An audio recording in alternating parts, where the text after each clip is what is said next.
I'm on my way to work. There's my Mercedes-Benz, yung bike ko. Doon ako galing. Sa other side ng school na yan, middle school. Nandun yung apartment.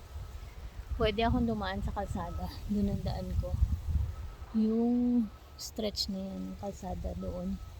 Tapos dito yung mga church, dalawang church. Kaliwa.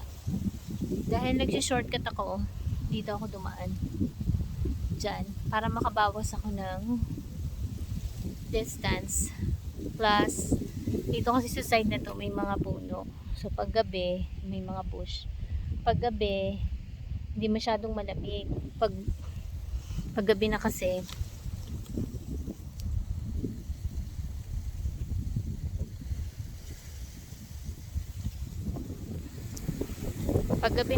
yan yung kalsadang yan. Doon, pag ganun, tapos pag malamig, lalo na kung malakas ang hangin katulad ngayon.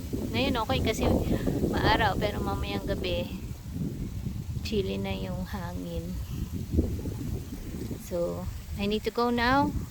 It's 20 minutes before work, 24 minutes. So, don't wanna be late. Hindi naman masyadong malayo yung work. Diyan lang, isang stretch lang pag ganun, straight.